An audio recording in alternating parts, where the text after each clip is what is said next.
French establish their quarters here when they came, और इसी वजह से यहाँ के जो लाइफ स्टाइल है वो बिल्कुल ऐसी है जैसे कि आप फ्रांस में हो। और इसको ओल्ड फ्रेंच क्वार्टर्स के नाम से जाना जाता है। तो यह है शंघाई में, और बहुत ही बेहतरीन जगह है जहाँ तक शाम घूमने फिरने की बात है, शाम को घूमने फिरने की बात है। और प्लेटाओ जगह का नाम है। तो आज शंघाई में यहाँ आना हुआ तो सोचा कि चलो आपको भी एक व्यू दे दूँ। एक अनार और 100 बीमार का एक बेहतरीन उदाहरण यहाँ पर। ये देखिए, मुझको नज़र आया एक रेस्टोरेंट, बहुत ही खूबसूरत, और ताज्जुब की बात है कि ये लोग टी को भी नहीं जानते। It's A T americano. Shopping mall जैसा एटमॉस्फेयर यहाँ पर, और सबसे बड़ी चीज़ ये कि आपको बाहर के ब्रांड कम और चाइना के ब्रांड्स ज़्यादा मिलेंगे। बहुत ही बेहतरीन और पॉश मॉल। नाम ऐसे होंगे ब्रांड के कि आपने शायद इससे पहले नहीं सुने। सबसे बड़ी समस्या भाषा की है, न तुम हमें जानो न हम तुम्हें जाने। सम न्यू प्लेस, और बस मैं इतना ही जान पाया कि ये किसी स्प्रे सेंट की शॉप है। ब्रांड कौन सा है मैं ये नहीं पता कर पाया, और वैसे भी मुझे सेंट में इंटरेस्ट नहीं है क्योंकि मैं नहाने धोने वाला आदमी हूँ। इस स्ट्रीट से गुज़रते समय मुझको बिल्कुल ऐसा लग रहा है जैसे कि मैं जर्मनी या फ्रांस के किसी शहर में हूँ, क्योंकि यूरोप के काफ़ी देशों में आपको इस तरह के क्षेत्र मिल जाएंगे, इस तरह के एरिया मिल जाएंगे, इस तरह की स्ट्रीट मिल जाएंगी जहाँ पर कि लोग बिंदास घूमते हैं। और ये रास्ता क्लोज़ है।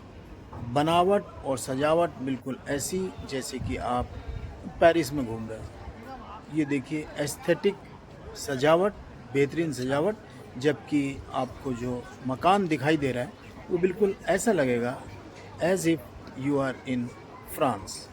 कुछ देर के लिए तकरीबन मैं भूल चुका हूँ कि मैं चाइना के शंघाई शहर में हूँ, बल्कि मुझे ऐसा लग रहा है कि मैं यूरोप के किसी शहर में घूम रहा हूँ। ख़ास तौर पे इस तरह की बनावट और सजावट और खान पान की दुकानें जो कि सड़क के किनारे रहती हैं, अक्सर आपको देखने को मिलेंगी बेल्जियम, स्लोवाकिया, फ्रांस, जर्मनी वगैरह देशों में। तो बिल्कुल ऐसा आभास जैसे कि मैं यूरोप में ही किसी देश में टहल रहा हूँ। और ये देखिए एक रेस्टोरेंट जहाँ पर कि नॉनवेज है। अब क्या है ये मैं आपको नहीं बता सकता, आप खुद ही देख लीजिए। इसके बिल्कुल चिप्स निकाल रहे हैं और उसको ब्रेड में लगा के भाई लोगों को सर्व करेंगे जो कि इंतज़ार में है। ये बिल्कुल सड़क के गली के किनारे किनारे ऐसे टेबल्स लगे रहते हैं जिन पे कि लोग बैठ के अपना खाने का स्वाद लेते हैं। ये पर्टिकुलर जगह जहाँ पर कि मैं अभी हूँ, इसको फ्रेंच कंसेशन या फ्रेंच क्वार्टर्स के नाम से जाना जाता है। 19वीं शताब्दी में यहाँ पर सेटलमेंट हुआ था और फ्रांस ने अपने कुछ उपनिवेश बनाए थे, जिसकी वजह से ये एक पर्यटन का एक मुख्य स्थान है। और जो भी व्यक्ति चाइना में आता है यहाँ ज़रूर आता है। यहाँ के जो शोरूम है वो भी बिल्कुल ठीक उसी स्टाइल पर है। This is perfume D Marley. ग्राहकों को अट्रैक्ट करने के लिए बहुत ही खूबसूरत सा एक गुलाब दरवाजे पर, ताकि लोग इस पर निगाह डालकर अंदर आएं। और लोग भी दीन दुनिया से बेखबर अपनी धुन में मस्त, ना काहू से दोस्ती और ना काहू से बैर। कुल मिलाकर बहुत ज़्यादा बड़ा एरिया नहीं है, बहुत छोटा एरिया है, लेकिन जो भी है वो बिल्कुल क्वालिटी उसकी बेहतरीन है। Hello sir. लंबाई में मुझसे दोगुना है, लेकिन फिर भी हिम्मत नहीं हुई, हाथ जोड़ के चल दिया।